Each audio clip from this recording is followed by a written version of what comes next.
देखो अब equivalent mass हम किसके लिए निकाल रहे हैं? कंपाउंड के लिए। लेकिन कंपाउंड में हमने 3 देखा था। कंपाउंड में क्या था? 3 चीज था। क्या कौन कौन सा? सर सॉल्ट भी बताए थे, बेस भी बताए थे, एसिड भी बताए थे। तो मैं सबसे पहले किसके लिए ले रहा हूं? सॉल्ट के लिए। किसके लिए? सॉल्ट। तो यहां पे देखो सॉल्ट, अगर कोई भी सॉल्ट है, सपोज करो तुमको दे दिया NaCl, तो टोटल पहले यहां पे मैं लिख दे रहा हूं equivalent mass is equal to formula इसके लिए सॉल्ट के लिए क्या होगा? Molar mass of salt, salt का क्या करोगे? मोलर मास निकालोगे, divided by total positive charge on metal और total negative charge on non metal. ठीक है ना?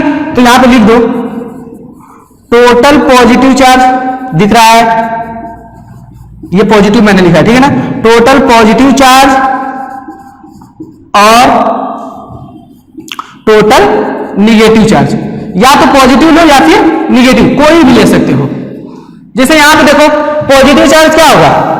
Na प्लस, एक ही पॉजिटिव चार्ज है, Cl माइनस कितना है? एक ही माइनस है, ठीक है? तो टोटल पॉजिटिव भी एक ही है, टोटल निगेटिव भी एक ही है। तो ये और देख लो, तुम्हारा हो जाएगा सोडियम कार्बोनेट, यहां से भी निकाल लो। तो इसको क्या लिख सकते हो? 2Na प्लस लिखोगे और इसको क्या लिखोगे? CO3 2 minus. तो यहां पे देखो 2 माइनस है और यहां पे 2 प्लस है कि नहीं? आगे 2 है, ऊपर प्लस से मल्टीप्लाई करोगे 2 प्लस, और यहां पे 2 माइनस है, इसका मतलब इसका टोटल पॉजिटिव चार्ज जो होगा या टोटल निगेटिव चार्ज 2 होगा। तो सोडियम कार्बोनेट के लिए हो गया, NaCl के लिए 1 हो गया। तो इसके लिए तुम अपने से कैलकुलेट कर सकते हो। ये हो गया इक्विवेलेंट मास कैलकुलेट करने के लिए सॉल्ट का फॉर्मूला, ठीक है ना? कोई भी सॉल्ट दिया हो उसका तुम इक्विवेलेंट मास कैसे कैलकुलेट करोगे। अब आओ हम बात करते हैं एसिड के लिए। किसके लिए? एसिड। अब एसिड में थोड़ा सा लोचा है। क्या है? लोचा। तो देखो एसिड कैसे कैलकुलेट करेंगे। तो तुम लोग जानते हो एसिड को पहले डिफाइन कैसे किया जाए। आर्हेनियस ने एसिड को डिफाइन किया था कि number of H plus ion replaceable in aqueous solution, उसी को हम लोग बोलते हैं एसिड, ठीक है ना? H प्लस अगर एक्वस सोल्यूशन में डोनेट करता है कोई भी कंपाउंड तो वो एसिड कहलाएगा। ये हुआ था डेफिनेशन। चलो, तो इसको भी इक्विवेलेंट मास वही होगा, इक्विवेलेंट मास वही होगा, ठीक है ना? तो देखो इक्विवेलेंट मास कैसे कैलकुलेट करेंगे इसका। Molar mass of acid, molar mass of acid divided by number of hydrogen ion replaceable, sorry replaceable hydrogen ion लिख दो। रिप्लेसेबल, रिप्लेसेबल मतलब donated ion, replaceable ion, ions. अब देखो क्या लिख रहे हैं, रिप्लेसेबल हाइड्रोजन आयन। अब एक बात बताओ, जैसे मैंने लिख दिया HCl, HCl में कितना हाइड्रोजन डोनेट करेगा? अरे एक ही हाइड्रोजन डोनेट करेगा ना, H प्लस Cl माइनस बनेगा। अगर H2SO4 हुआ तो अरे 2H प्लस डोनेट किया, SO4 2 माइनस, देखो 2H प्लस डोनेट किया, तो इसके लिए तो नंबर ऑफ हाइड्रोजन रिप्लेसेबल कितना हो गया? 2, इसके लिए 1, मतलब यहां पे HCl के लिए 1 लिखोगे, H2SO4 के लिए 2 लिखोगे। मोलर मास तो कैलकुलेट कर ही सकते हो, ठीक है ना? लेकिन इसका बताओ कितना होगा? H3PO4, H3PO2, H3PO3, बताओ इसका कितना होगा? इसका बोलोगे सर 3 होगा, इसका भी कितना होगा? 3 हाइड्रोजन निकलेगा, यहां से भी कितना निकलेगा? 3 निकलेगा। लेकिन क्या हो गया? गलत। क्या हो गया? गलत। मैंने ये तो नहीं बोला ना कि जितने हाइड्रोजन रहेंगे वो निकलेंगे ही, मैंने ये नहीं बोला। मैंने बोला कि जितने हाइड्रोजन वो रिप्लेस कर सकता है उसी को बोलेंगे, ठीक है ना? तो यहां से सभी हाइड्रोजन नहीं निकलते, इसमें से तो तीनों हाइड्रोजन निकल जाता है, लेकिन इसमें से तीनों हाइड्रोजन नहीं निकल पाते हैं, ठीक है ना? यही बस एक छोटा सा क्या है एसिड में प्रॉब्लम है। फास्फोरस का क्या होता है? पेंटावैलेंट होता है। तो पेंटावैलेंट में 5 बॉन्ड बनाना चाहिए, उसको मैं बना के दिखाता हूं, ठीक है? और बताऊंगा कि कैसे रिप्लेस होता है। ये फॉर्मूला नोट कर लेना, और मैं इन तीनों का यहां पे स्ट्रक्चर बना के दिखा रहा हूं कि कैसे होगा। देखो मैंने क्या बोला था, H3PO4 का 3 होता है, ये मैंने बोला था। तो देखो कैसे 3 होता है, फास्फोरस यहां पे हो गया OH OH OH, ठीक है ना। और क्या बोला था एक ठो H3PO3, इसमें देखो कितना निकलेगा,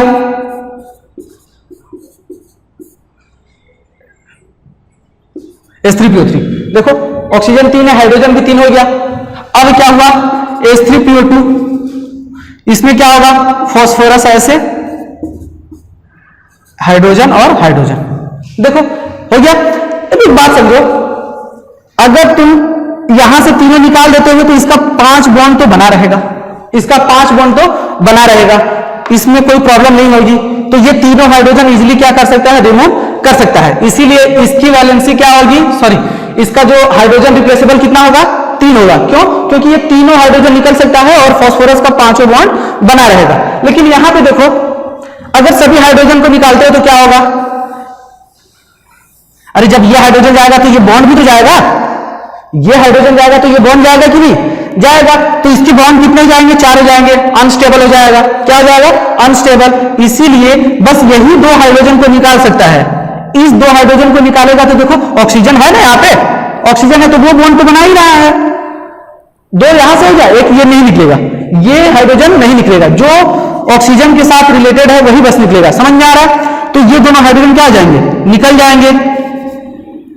तो इसका क्या हो जाएगा, n फैक्टर, मतलब hydrogen replaceable 2।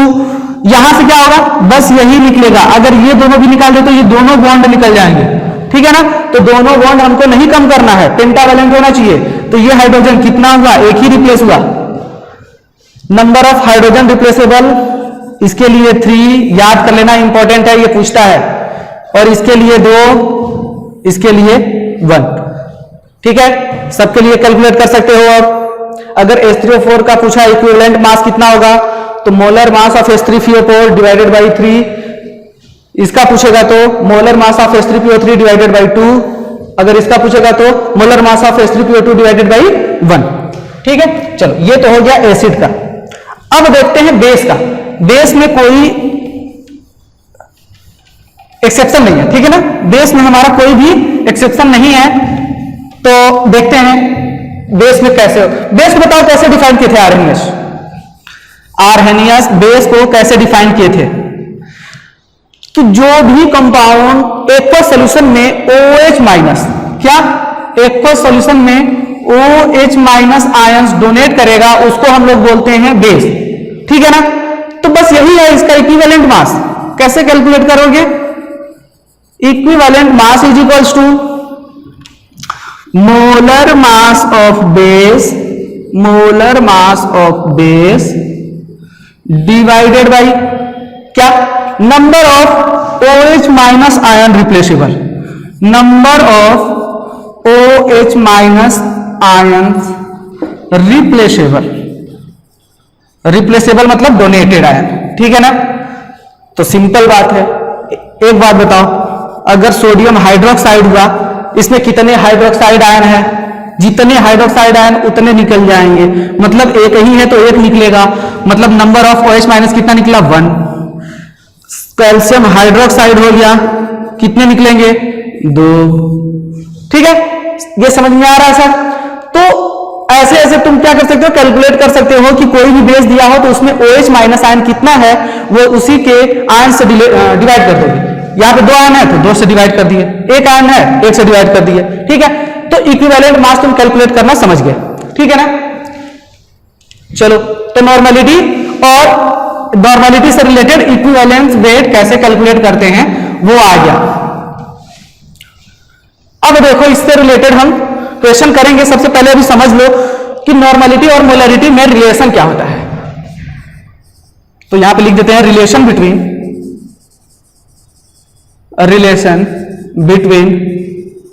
Molarity and normality, normality capital है, ठीक है ना। अब ध्यान दो, relation between molarity and normality. Molarity क्या है, नॉर्मेलिटी क्या है। तो एक बात देखो, मैं नॉर्मेलिटी लिख रहा हूं, क्या लिख रहा हूं, नॉर्मेलिटी। नॉर्मेलिटी का फॉर्मूला मैंने अभी क्या लिखा था, gram equivalent of solute divided by, यही लिखा था, volume of solution in ml इन 2000, ऐसा कुछ था फॉर्मूला, यही था कि नहीं? हाँ यही था। ग्राम इक्विवेलेंट को क्या लिखा था मैंने फॉर्मूला, ग्राम इक्विवेलेंट का फॉर्मूला देखो मैंने लिखाया था गिवन वेट ऑफ सॉल्यूट, क्या लिखाया था, given weight of solute divided by equivalent weight, ये लिखाया था, इक्विवेलेंट वेट ऑफ सॉल्यूट लिखाया था कि नहीं? हाँ सर लिखाए थे।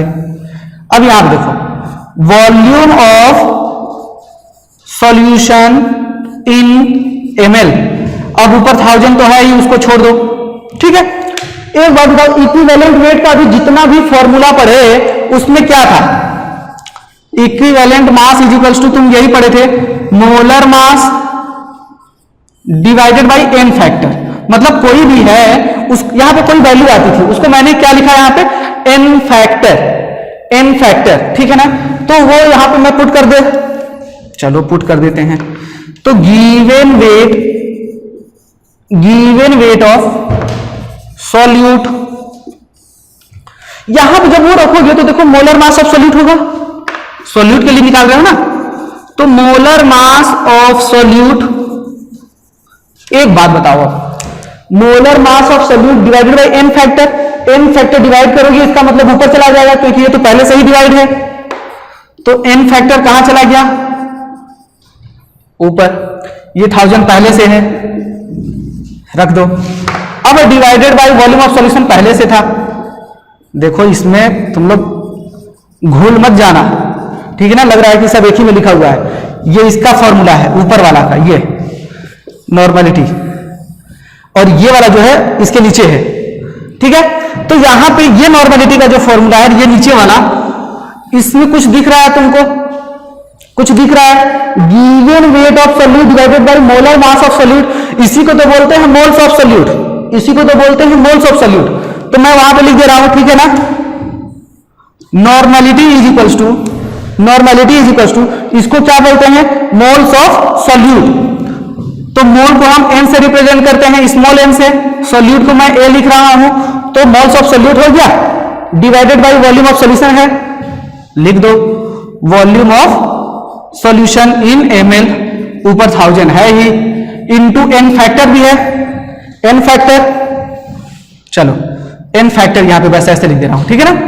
अब एक बात बताओ, इसको हम लोग क्या लिखते थे सर, मोलैरिटी का फॉर्मूला यही तो है, लिख दो फिर से molarity, moles of solute divided by volume of solution ml में होगा तो ऊपर 1000 से मल्टीप्लाई, देखो इसी को हम लोग क्या बोलते हैं, मोलैरिटी, मतलब ये और ये पूरा मोलैरिटी होगा, लिख दो, मतलब इतने की जगह पे हम मोलैरिटी लिख सकते हैं, इनटू n फैक्टर, इतने बड़े फॉर्मूले से चले, इतना बड़ा फॉर्मूला आके रुक गया, ठीक है ना। तो अगर तुमको मोलैरिटी दिया है, नॉर्मलिटी कैलकुलेट करना है, तो तुम इजीली कैलकुलेट कर सकते हो, समझ में आ गया। अब तुम लोग कहोगे सर नॉर्मलिटी और मोलैरिटी कभी सेम हो सकते हैं, हाँ सेम हो सकते हैं, ठीक है। कैसे सेम हो सकते हैं, अगर यहां से देखो तुम, अगर n फैक्टर की वैल्यू 1 आ जाए, n फैक्टर की वैल्यू 1 आ जाए, तो normality is equal to molarity हो जाएगा कि नहीं, क्योंकि किसी भी चीज में अगर 1 का मल्टीप्लाई करते हो तो जो रहता है वही आएगा, तो normality is equal to molarity. n factor किसका 1 होगा, जिसकी वैलेंसी 1 होगी, जिसका टोटल चार्ज 1 होगा, ठीक है ना, टोटल पॉजिटिव चार्ज और निगेटिव चार्ज, ठीक है, और जिसमें बेस अगर है तो एक ही OH आयन अगर रिप्लेसेबल हो तो उसका सभी का क्या होगा, नॉर्मलिटी मोलैरिटी सेम होगा। जैसे एग्जांपल के थ्रू NaOH, यहां पे एक ही OH माइनस रिप्लेसेबल होगा, n फैक्टर क्या हो गया 1, NaCl सॉल्ट है, तो मैंने बोला था टोटल पॉजिटिव चार्ज और टोटल निगेटिव चार्ज, यहाँ पे एक ही पॉजिटिव चार्ज है, एक ही निगेटिव चार्ज है, तो इसका भी वैल्यू 1 ही आया, मतलब n फैक्टर 1 हो गया। तो ये जितने भी हैं सबकी क्या नॉर्मलिटी और मोलैरिटी दोनों क्या होती है, सेम होती है, ठीक है। ये हो गया हमारा जनरल चीज, जितनी भी नॉर्मलिटी और मोलैरिटी से रिलेटेड क्वेश्चन आते हैं अब मैं उसको कराऊंगा, ठीक है। तो देखो कंसंट्रेशन टर्म जितना था मैंने पढ़ा दिया है, कुछ कंसंट्रेशन टर्म है जो कि पूछा नहीं जाता है और उससे रिलेटेड मैं बस डेफिनेशन लिखा दूंगा, काम हो जाएगा। तो जो मैं पूछा जाता है उससे रिलेटेड क्वेश्चन करा रहा हूं। Calculate the percentage W by W, mass percent पूछ रहा है, इसको मैं क्या बोलता हूं, मास परसेंट। C6H6 मींस इसको क्या बोलते हैं, बेंजीन, बेंजीन का भी पूछ रहा है और कार्बन टेट्राक्लोराइड CCl4 का भी पूछ रहा है। दिया क्या है, if 22 gram of C6H6, benzene का तुमको मास दिया हुआ है, is dissolve in 120 gram of CCl4, इसका भी वेट दिया है, उसका भी वेट दिया है, कैलकुलेट कर लो, इजी तो है। सर कैसे कैलकुलेट करेंगे परसेंटेज W बाई W? तो देखो परसेंटेज W बाई W मैं किसका पहले निकाल रहा हूं, C6H6 का। इसका फॉर्मूला मैंने क्या लिखाया था, अगर जो जिसका C6H6 का है तो उसका वेट यही बोला था ना कि given weight of C6H6 divided by total weight, total weight into 100, यही बताया था, यही बताया था कि नहीं। अब तुम कहोगे कि सर टोटल वेट क्या है, अरे C6H6 और CCl4 यही दोनों का मिक्सचर है ना, यही दोनों मिक्स है, तो उसका वेट और इसका वेट दोनों को ऐड कर दो, आंसर आ गया। तो गिवन वेट ऑफ C6H6 कितना है, 22 ग्राम। टोटल वेट कितना आ जाएगा, इसका और इसका दोनों को ऐड कर दो, मतलब 22 प्लस 122 हो गया, इंटू 100 है ही, कितना हो जाएगा 22 डिवाइडेड बाई 144 इंटू 100। अब कैलकुलेट कर लेना इसको, ये किसका हो जाएगा, percentage W by W of benzene C6H6, ये C6H6 के लिए हो जाएगा। ठीक है, अब कैलकुलेट करते हैं CCl4 के लिए, वो भी तो इजी है, इसी में मैं कर दे रहा हूं। ठीक है, इसको तुम लिख लो और मैं इसको चेंज कर दे रहा हूं, CCl4 के लिए कर दे रहा हूं। तो ये क्या हो जाएगा, CCl4 हो जाएगा, और ये टोटल वेट तो सब में रहेगा, नीचे वाला सेम रहता है। तो देखो CCl4 का वेट कितना दिया है, 122 दिया है, 122 कर दिया, टोटल वेट तो इतना ही रहेगा, क्या हो जाएगा फिर आंसर, ये हो गया। ठीक है, समझ में आया ये, बस जो पूछे उसका वेट ऊपर लिख दो, divided by total weight into 100, ये मेरा हो गया क्वेश्चन।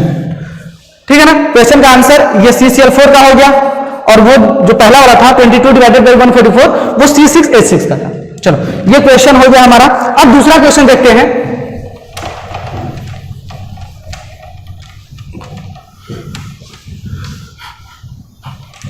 तुम लोगों के टेक्स्ट बुक में दिया हुआ है ये सब क्वेश्चन, ठीक है ना, इन टेक्स्ट, एक्सरसाइज नहीं। Calculate the mole fraction, calculate the mole fraction of C6H6 in solution containing, in solution containing 30% by mass,